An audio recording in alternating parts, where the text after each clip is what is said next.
Hey everyone, welcome to the Self-Awareness Journey podcast. I'm Melissa Albers. And I'm JJ Parker. This podcast is for seekers of happiness and joy, seekers of a centered approach to success in life, seekers of their true, authentic selves. Get ready for some real talk on everything from anxiety, emotions, and habits to love, compassion, and forgiveness.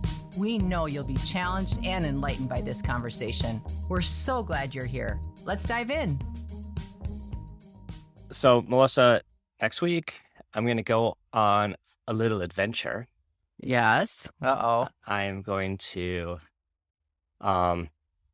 take all of the money or some of the money, that I earned as a business owner entrepreneur.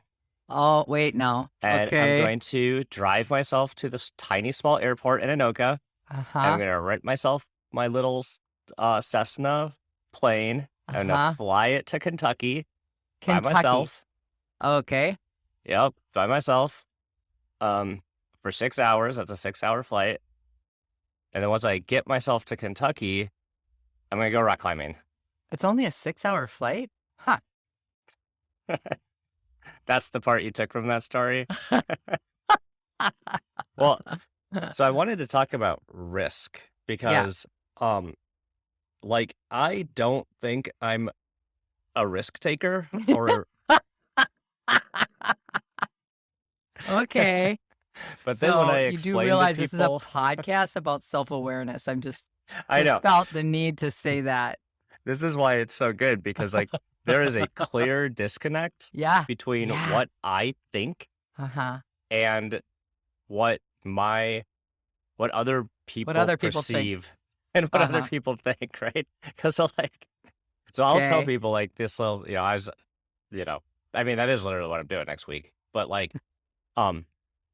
well, you're not taking all of your money. You added that for drama. No, some of my money. Yeah. It's just being dramatic. But and so the story wasn't already dramatic.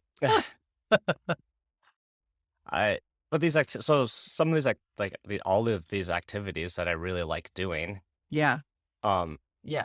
Other people perceive them as risky. Well, and they are risky. Don't see them as risky whatsoever. How can that be? There's no inherent risk to me.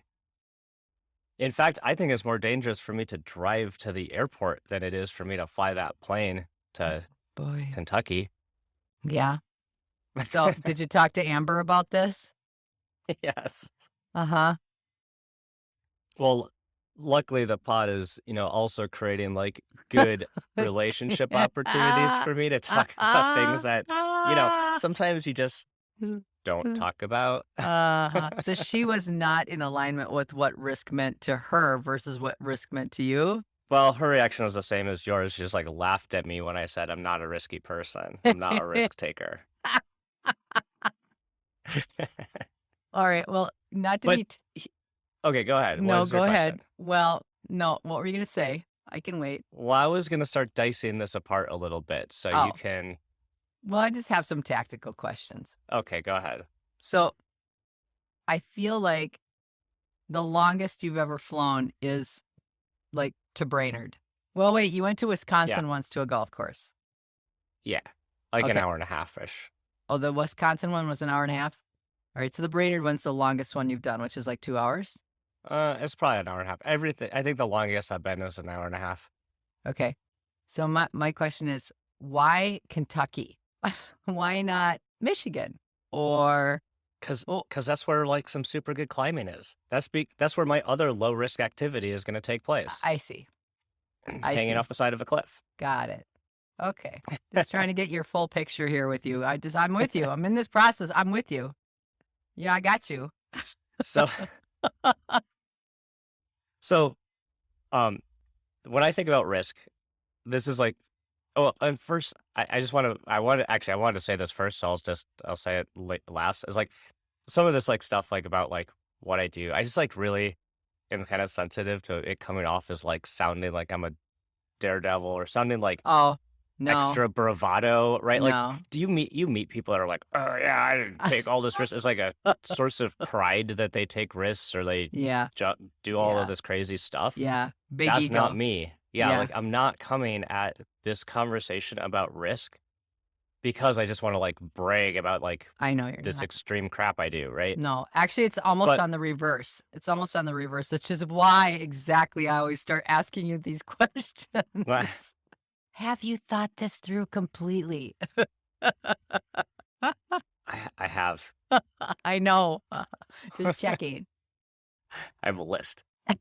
In a spreadsheet. So Uh, there's some lessons though. This is why I yeah, want to talk about it because yeah, there's some yeah. lessons and there's some perspectives that I think are interesting. So Okay. Well, hang when I on. think, Before yeah, before you go into that, I yeah, would like to say that risk isn't just the physical manifestation of how we think or feel, right? It isn't mm, just like what we do yeah, for physicality stuff. It also risk and it's so funny because I had a coaching client yesterday. We were in a really big conversation about um their personal comfort with risk mm-hmm, in making decisions and mm, pushing things. And it's the same it's the same thing, right? It's like personal comfort with risk and then how you move yourself through mm-hmm, that yeah, or yeah, change it or grow through it or whatever. So yeah, it is yeah. We should even talk though about that. I like I'm that. being a little silly with you on your trip. I think the reason I'm being silly with you is because I really trust your skill and I don't worry about it because I know you're so careful. But it is fun to give you a little bit of a hard time. Okay. All right. That was my disclaimer. So yeah. So Yeah, let's go. like Let's get to. let me get to into the academic part of this whole Okay. thing. Oh, that sounds riveting. Yeah, and everyone stopped listening. So when I think about risk, I think about like I like to tease it apart into two separate things. Okay. Is first the probability that something will happen, Okay. right? Yeah. And the consequence of that thing happening. Oh, got it. Because I think it's interesting perspective if you can tease those apart because Yeah. um like for instance, if I'm climbing and I'm hanging a couple thousand feet off the side of a cliff, Mm-hmm. the probability that something is going to happen is very low. Like if you look at the statistics of it, Yeah. it's very, very low Hmm. because um, when you're climbing, everything you're doing is so purposeful, right? We're Mm-hmm. thinking so carefully about Mm. every single movement, every single piece of protection. It's like very methodical. Mm-hmm. It's very Safe. slow. Safe Yeah, thing like as it's much as it safe. can Like, be. yeah, the probability is low. The consequence is very high. Yeah. If something goes wrong. If something goes wrong, it's like probably a fatal consequence, right? Mm-hmm. So, Amber, don't listen to the rest of this podcast. Okay. we talked about this last night, Okay. so I think she'll be okay. I think she will too. But so, like for me, I'm okay engaging in these activities where the consequence is high, Mm-hmm. right? Because of. Because I think the probability is so incredibly low. Mm. Hmm. So there's a sliding scale then for you on both sides of this. Yeah, I would say so. Mm-hmm. Yeah. Like one of those If old-fashioned scales. yeah, if the probability is going to go up, I don't want to take as much consequence. Yeah. But Okay. Yeah. Yeah. for some people, they want to take very little, like they want like I don't want hardly anything to ever go wrong, and I want the consequence to be very low if it does, right? Precisely. Mm-hmm. But my spectrum on that's just a little wider, Hmm. apparently. So Yeah. maybe that's the perception that other Yeah. people have of risk is like, oh, JJ's willing to take a really high consequence on an activity if something were to go wrong, Yeah. And right? they lump the consequence in with the same With kind of the probability. probability, Yeah, yeah. Oh, right? that's interesting. That's an interesting way to think Yeah. about that. Actually, so let's just play that out on the mental side then for just a moment. Like, Mm-hmm. let's say we're not talking about rock climbing. Let's say we're talking about making a big business decision. Mm-hmm. Let's say, and we have to do something that or we have to stand up for ourselves. in our Mm. job somehow, hmm or we want to ask for a raise, or we want to do something outside of our comfort zone that we feel is risky to participate Yeah. in. Yep. I think what a lot of people do is they don't split it out like you are. They don't talk about the consequence and the probability, or the probability and the consequence. I think what they do is they assume it's not going to work. Yeah. They assume there will be a very high probability that it won't come to fruition, or that it will be scary, and hmm that the consequence will in addition, be insurmountable. And then they focus on those two things Yeah. together. Or they'll just focus on the probability that they won't be successful, Hmm. and they won't really think about the consequence. This is what I see with my team at work. Yes, Is they'll say yes, like, yes. hey, we should go try this. Yeah. They're like, ooh, no, I don't think we should try that. I'm like, well, why? Yeah. Well, because it probably is not going to work. Well, okay, Yeah. if it doesn't work, what's the consequence? Well, we lost like whatever, Yeah. some money or a couple weeks of Right. effort. Yep. I don't, great. I don't care about that consequence. That's a nothing consequence. Like, so don't block what could be a Mm, really like innovative, mm. interesting thing at work, because the probability that it's not going to work is high, but the Yeah. consequence is super low. So like, let's go, let's try it. Well, herein lies being a commissioned salesperson your whole life. This is it right here. This is it right here. This is the havers versus the have-notters. Probability you're going to get told no, Uh, very high. very Consequence, meh. Unless you've got a big ego. Ha-ha! Yeah, there you You've go. got a big ego. So if your emotions and your ego are tied into the consequence of you taking a risk, and it's a visual one, that's Mm.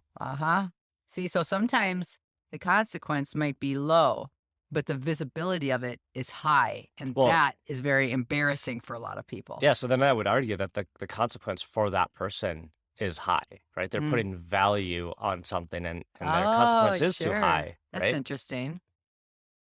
But Yeah. really, I think really thinking about what the actual consequence Mm-hmm. of a failure Yeah. is really important, because my observation is like, people don't spend enough time really getting perspective Mm-hmm. of those consequences. No, I Because think you're right. I think like again, in my experience, um every time something doesn't go well for me, um and that whatever, that embarrassment, that financial failure, that business that didn't work, that like Mm-hmm. whatever it might be, the other side of it is not nearly as bad as I thought it was going to be. Yeah. Right. Yeah. That's absolutely true. In my conversations with my clients, well, there's something that I often do that's right in this space. And I guess I didn't even really think about my feelings, separating them out like this in this activity. But the activity is this: is I will say to somebody when they're having to make a tough decision that they feel is risky, hmm I will say, well, you're worried about the what if. Like hmm you're just Yeah. really worried about the what if. So let's go there. Like, let's just go to Oh that. yeah. Let's go to it. Like dive into the So fear, what will right? happen? What will Yeah. happen? Well, I'll look stupid. I won't get that. I won't get the raise, or they won't let me do what I want to do in the business, or the board will think that I'm nuts, or whatever. So it's like, okay, see, keep going. And then what happens? And Yeah. then what happens? What happens because of that? And pretty Yeah. soon it That gets technique, ridiculous. right? That technique you're using, it's like, say, and then what? Like 5 times. Ask, and then what? Uh-huh. And then what? And then what, right? If you dive in it, then you're right. It becomes completely absurd. Well, and yes, and that sounds really judgmental that I said that too. So let's like instead of Well, I'm it, not, but I'm no, saying for myself. I'll do right, that to myself, and right, I know how it unravels. and that's exactly right. But what happens is when we're telling ourselves a story and we aren't saying it out loud, we're just in our heads doing the racetrack. Mm-hmm. You can tell yourself some wildly crazy stories and make them right, Yeah. right? And then when you say something out loud to somebody, you're like, oh, that Yeah. Like, oh, I'm probably the crazy person. it's probably not actually going to happen like that. Right? Yeah, it's really true, but it is because Yeah. people go to this crazy, they tell themselves these crazy stories about consequence. hmm And very seldom are those real. Yep. Yeah, and sometimes well, I actually we have like an internal podcast at work Mm-hmm. called Carousel Culture, and just last week I recorded a podcast talking about failure, about how I want everybody to fail fast and fail often at the company. Right. That Yep. we embrace failure. Failure is a good thing. Lean Mm-hmm. into it all. Do it fast, but do it fast. Yeah. Like, don't fail slowly. That's where the hard part is in And business. don't celebrate that you actually took a risk and you were scared about it. So you want to talk about it all day long. Yeah. And then Right. So this happened. And then, oh my gosh, this is what I learned. And this is how I felt. Yeah. Yeah. Yeah. It's like, it's okay to um do that for a minute and then keep going. just keep moving, right? Hmm. But culturally, there's some culture things around risk, right? You'll see groups of people.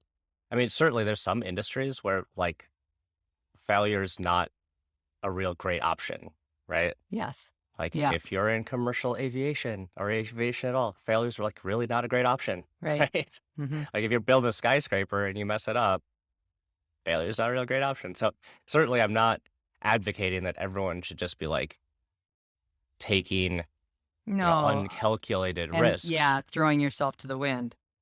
But I think maybe everybody should look at themselves and kind of examine where they are at on that scale, right? Like, Yeah. am I being more conservative than I want to be? Yeah. Am I being more risky? Am I taking on more of this probability consequence than Yeah. maybe I ought to be or Yeah. want to be? Yep.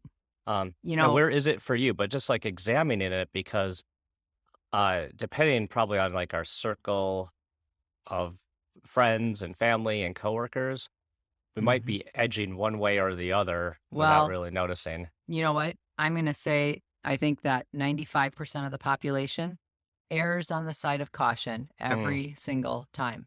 There are millions of memes out there on all the social media platforms. You miss 100% of the shots you don't Oh take, yeah, Wayne right. Gretzky. Okay, Yep. there's all sorts of those. And the reason that those exist and why they're so popular is because most people choose the path that is the safest and Yeah. regret it later. Yeah. And I think so. So you're asking this question, just examine your own risk tolerance is hmm a really, really good one. But I specifically like that question, with part two being this whole concept about probability and consequence. Mm. Okay, hmm can you just explain it one more time? Okay. Yeah. So the probability that something bad is going to happen. So probability be how likely is something going to happen? So here's an example: is hmm let's pretend we're on a street and we're walking on the curb, hmm balancing on it, right? Yeah. Which is super fun to do, like a Right. balance beam. Totally. So we're walking on the curb, balancing along. The probability that we're gonna fall off the curb because hmm we're not very, Balanced. graceful or balanced is high, Right. right? We're hmm probably gonna fall off the curb. hmm The consequence of falling off that curb is very low. I'll just step down Yeah. and then continue on my way. Yeah. No harm, nothing bad, right? Yep. So that's a high probability, low consequence hmm situation. Sure. On the other side, again, using rock climbing as the example, um, the probability that something bad will happen is very low because it's all super calculated, hmm very methodical. But the consequence of something happens and you falling is really high. Yep. You're Yep. probably not going to make it. Yep. So those are two examples of kind of a physical activity. One's high probability, low consequence. One's low probability, high consequence. Yeah. Okay. And so in an emotional or mental state, when we're talking about the same thing. Yep. Okay. If you are. Asking for a raise is Yep. a great example, Yep. right? Yep. The probability that you go into and ask your boss for a raise and you're hmm going to get it immediately, that probability is probably low, hmm right? Well, most supervisors would need a whole process even, hmm right? Um, so you might not get your raise, right? Right. The consequence of asking for a raise, Yeah. there's no consequence, hardly ever a consequence, right? Mm-hmm. Um, like you might be sad or your ego might get bruised a little bit, Yeah. right? Yep. But are you going to lose your job? Are you going to get fired? Is Right. the whole world going to unravel? Probably not. Right. And also, like, even just looking at this from a different angle, let's say you're somebody who has a really hard time having critical conversations or sharing your feelings when they're not good. Like, if you Mm-hmm. perceive that in a work setting or just in a relational setting where you sharing how you feel, if it's not good, or you talking about something that you desire, and you are somebody who doesn't do that very often because you perceive that as being really risky, if you can have that conversation and just try it, like Mm-hmm. just try it, even write it out first, or, Yeah. or whatever you need to do, the probability of you being able to do that is very, very high. Like you can do that, right? Mm-hmm. It's really not a terrible thing. It's actually a really, really good thing. What's the consequence if you do it and it doesn't go very well? You stumble Yeah. or the other person doesn't know how to react to you or whatever. I feel like the most dangerous consequence you can come across, Mm-hmm. especially emotionally, Yeah, is unknown. Is an unknown. totally. Is like Oh, like yeah. that. What's the consequence? I don't know. I don't know how the other person's going to Right. react. I don't know how they're going to take this. That's the scariest one, Yep, exactly. right? If Mm-hmm. I knew that I was going to have a hard conversation, the other person's just going to like lose their freaking mind and like scream, and then they go through this whole cycle. Right. That's way easier for me to deal with than Yeah. actually the unknown of like, I don't know how they're going to react. Yeah. And for people who are introverted, they oftentimes really don't know how someone else is going to Mhm. react because they're not intermingling with that person's emotions very much. They're only focusing on their own. Like me 100% of the time. So it's like, how are they going I to like react? I have order no something idea. through the drive-thru. I have no idea how this person's going to react. I wanted extra pickles. They're going to take that the wrong way. A large Mountain Dew and I'm in my 50s. What are they going to think about me? That's a great conversation. I love it. I think it's Okay. it's a really, really good. Oh, did you have something else you wanted to add? Well, I was just going to share one other, Mm, since we're go for it. talking about flying airplanes, we don't get to talk about flying airplanes that often. No, we don't. I want to share one lesson I learned from flying airplanes. Oh, got it. So, um, when I was a student pilot, my my first flight with my instructor, Mm-hmm. right? Like my instructor, by the way, was also my buddy who I've been flying with for years, so Yeah. it was pretty casual. But the first time that I was at the controls, the first time I was pilot in command of this airplane, right? We were, we taxied out to the runway, we made our radio calls, and we were stopped on the runway, looking down the, 3,000-foot runway, and I pushed the power in, and the engine started humming, and we started rolling down the runway, and like we took off the ground, and right there I realized, oh crap, this thing only goes one direction, and that's forward. Right. So, like, unlike a car where Yeah. if things are going kind of like, there's too much going on, you can like stop.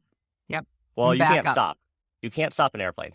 Yeah, Right. and you certainly can't go in reverse in an airplane. Right. It only has one direction, and it's full speed ahead. It feels a little like me. And like you can't stop. Like there's no like and Recall. There's no go recall. slower or give me more time or put a pause on this whole thing while I figure out what I'm doing, right? Yeah. So that frankly, that was like the scariest moment of my Right. flying career. Wow. Was that realization that this thing only goes in one direction. But then I realized that that's life. Yeah. Like Yep. life only goes one direction. there is no pause or going backwards or Yeah. any of that. We try to kind of pause it by Yeah, we like do. turning our brains off or And we or do trying try to go distract back. it. We do try to go back into a We number of try things. to, but Mhm. it doesn't work Never. because we're only always going forward. Yeah. So the lesson for me was I learned like I just have to lean into going forward all the time. hmm Like sometimes it feels exhausting, Right. right? Yes. Sometimes I And don't scary want to. and risky. Sometimes it's scary, hmm but the only option in flying airplanes and in life is to constantly go forward hmm Yep. because that forward movement is life. Right. And even if you think that you can go back and redo something, there's always something that's different already. Yep. You can't. Yep. It's really good. One direction. All right. Sweet. Well, this was a fun conversation. I am going to go on my merry way and do all my low risk activities. And we'll catch you next week. I hope so. Did you enjoy this episode? Please go to your favorite podcast platform to subscribe, rate, and leave a review so others can discover it as well. Growing self-awareness is a lifelong journey, and there's always further to go. And it's better when we're all in it together. Please think of someone you know who could benefit from hearing today's conversation and share this episode with them. We can't thank you enough for listening. Until next time, happy exploring, seekers.